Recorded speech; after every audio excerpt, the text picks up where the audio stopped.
Hey everybody, welcome back to Gideon Stuff and Merry Christmas. It is that time of year again. Today we're out here doing another video, just sitting in the middle of the desert. I kind of liked this format last time. It seems like some of you guys did too. Check out my top 15 favorite fixed blade knife designs video that came out last week. This one is hopefully not going to be as long as that video. I realize right now my face is in a lot of shadow. Should I fix that? Do you guys care? What do the knives look like? Let's see, what? Let's pull a knife out of my pocket right now, see what that looks like on screen. Actually, that looks pretty good. Yeah, I like the lighting for that. Okay. So much planning and effort goes into these videos, can't you tell, guys?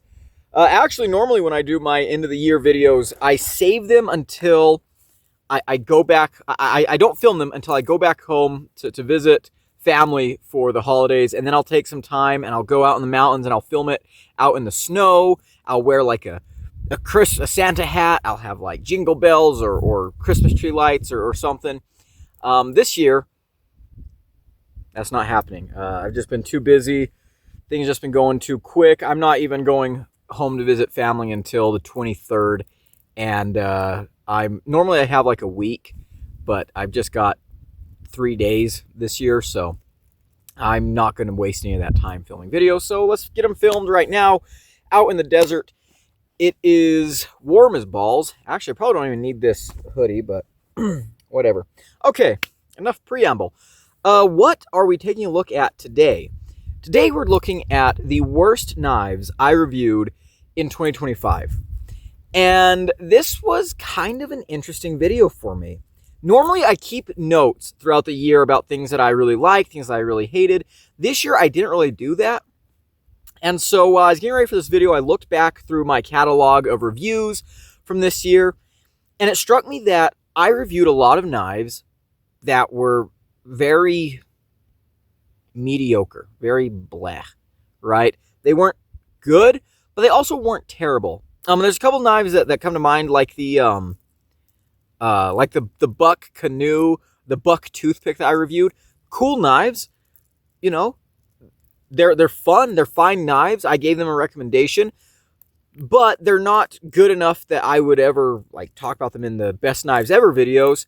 But they're also not bad. They're not trash, so they don't deserve to be in this video.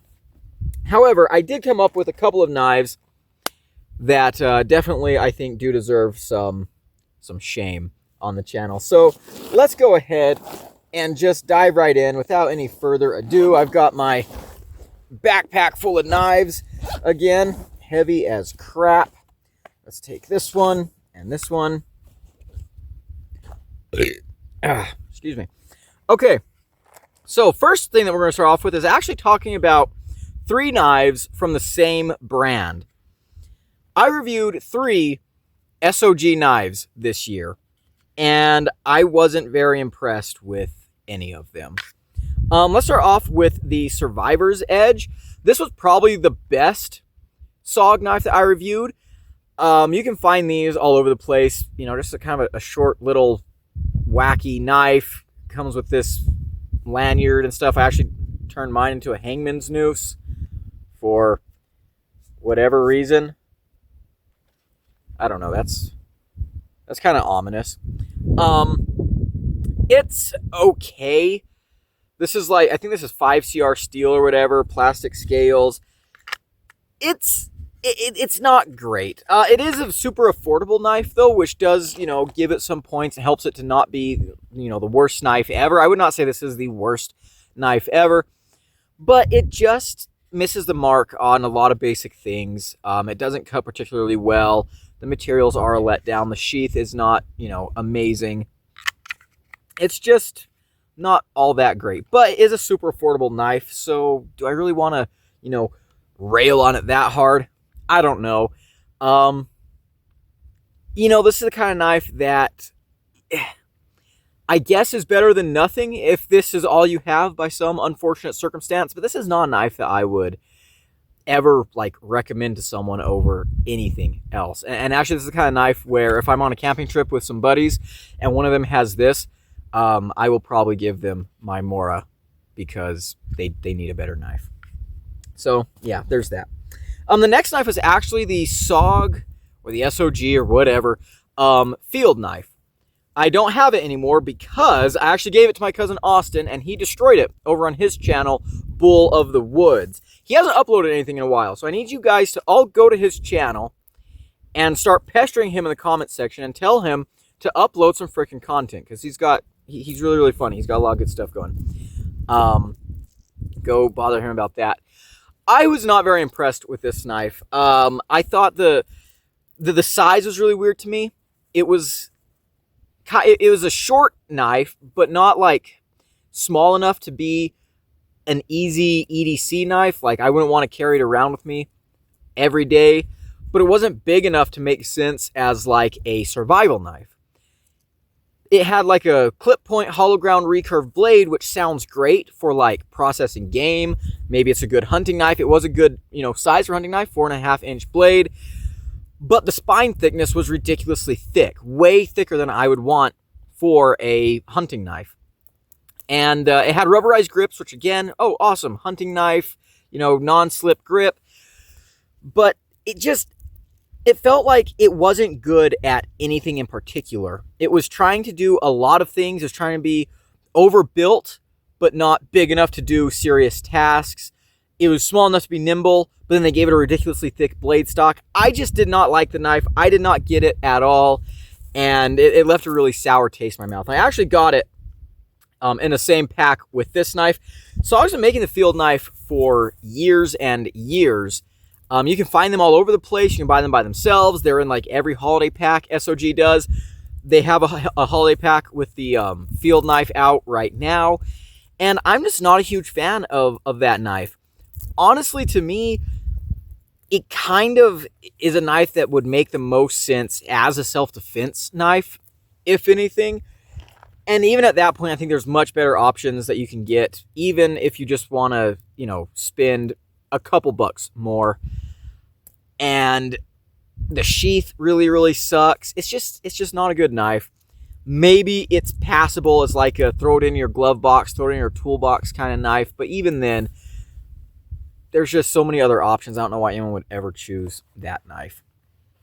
And next, one more SOG to talk about. Gosh. This is the SOG Magnadot folder. And this knife here is not amazing. Now, this is an old knife. This is discontinued. You can't get these anymore. I guess I should have mentioned one of the rules for inclusion on this video is that I had to have made a full-length review about this knife between Christmas 2024 and Christmas 2025. But it's definitely a dated knife. It's big, it's bulky, no pocket clip, 7CR steel. It's got good ergos. It's fully ambi, I guess. You got the lockback, but it doesn't cut particularly well. You got this combo edge, clip point blade. It's, just honestly not. How do I want to say this? It's a very old knife. It's a dated knife, and it feels very, very dated, especially by today's standards. You just, sheath only carry, and this knife doesn't do anything that I think a dozen other knives couldn't do. So there we go. Now, because I spent so much time dogging on SOG, I realized that I have not reviewed any good SOG knives on the channel at all. Besides the three that I just mentioned, the only other SOG knife I've ever reviewed was a cash card, which I hated. That was one of my least favorite knives of all time. No, I reviewed that in 2024. I'm pretty sure. Yeah, I think that review came out in 2024. If it came out in 2025, that's definitely that might be at the top of the list. I hate that knife. Absolutely hate that knife. Worst knife I've ever reviewed, I think. But I really want to give SOG another chance moving into the new year. SOG is owned by the same company that owns Cold Steel and Camillus. I'm a huge fan of Cold Steel and Camillus.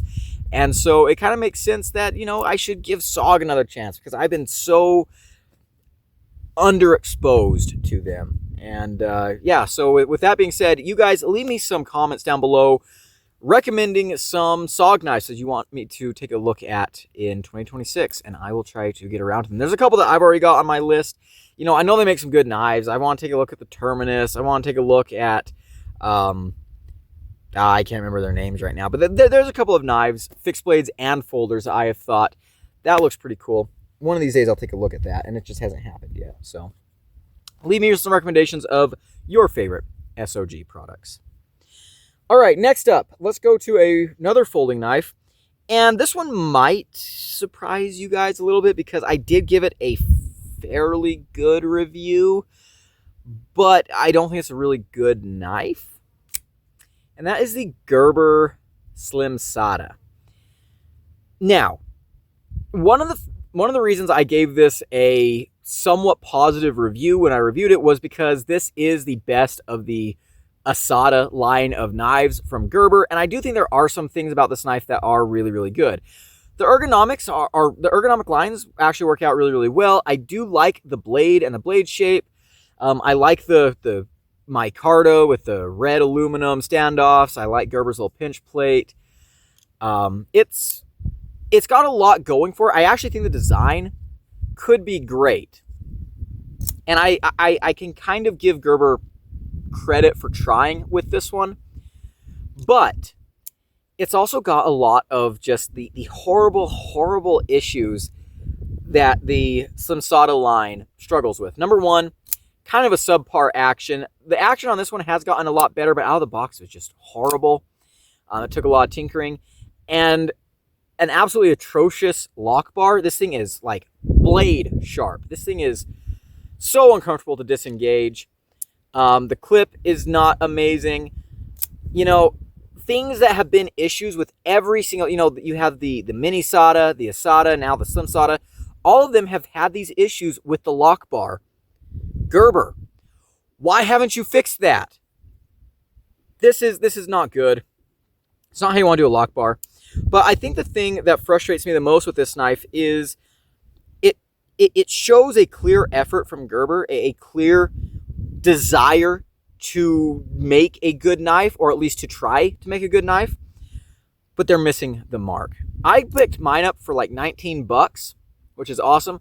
Regular price on these, I think, is like 30 bucks. I saw one at Sportsman's the other day that was going for $45. No. Absolutely not. At that price point, this is getting outcompeted by basically every other company that's making knives right now. And because of that, I just cannot give this a recommendation by any means. And it's sad. It's disappointing. I want Gerber to do great things.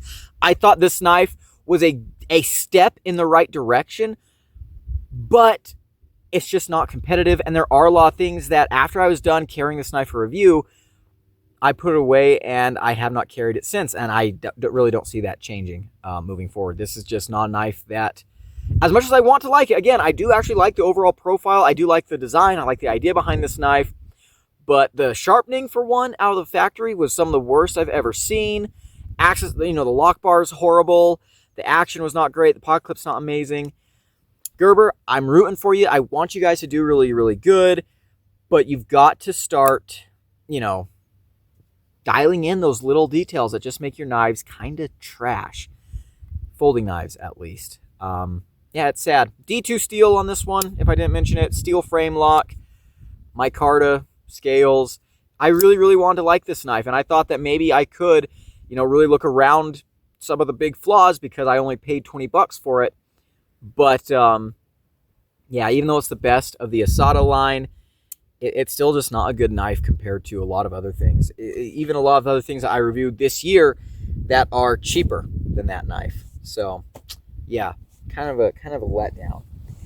Speaking of letdowns, okay. So, this knife here hurts my soul. This hurts my soul that I have to include it in this video, but I do. I really, really do. You guys will have seen the review for this knife very recently. It came out just last week. This is the Off Grid Gear Trail Guard. I really, really wanted to love this knife. I love the knife that's modeled after the Off Grid knives. Backcountry, that's an amazing knife. Tomorrow, I have a video coming out about my favorite knives of 2025, and spoiler alert, that knife is on there.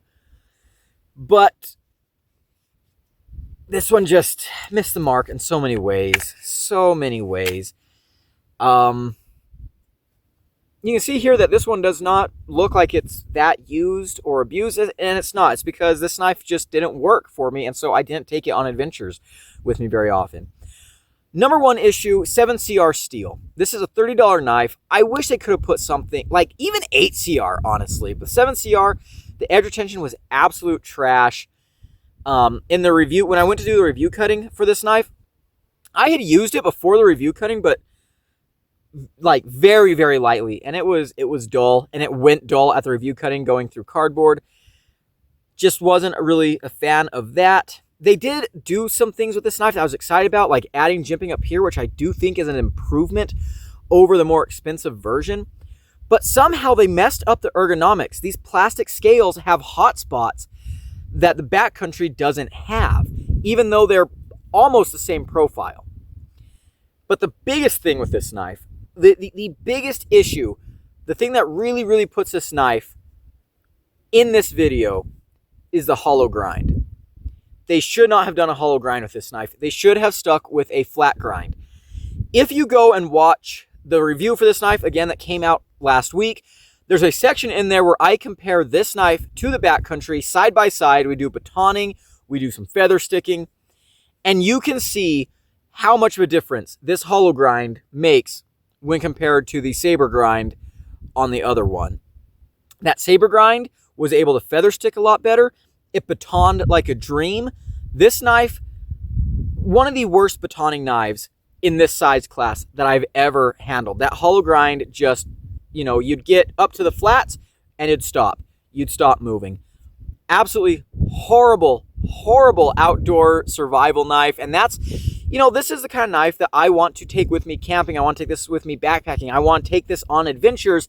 And if I have to depend on this knife, I want it to function. And unfortunately, this knife just does not meet the standard that I need a knife in this class to meet. And it's such a shame because the Backcountry is like a $90 knife. This is a $30 knife. It would have been so awesome to be able to say, hey, if you can't afford the Backcountry, there's an affordable version. There's an affordable version. Yeah, it has lesser materials, but if you're really strapped for cash, you can get that. I don't recommend this knife. I really don't. I think if they'd had the flat grind on here, I would have been able to let the 7CR slide.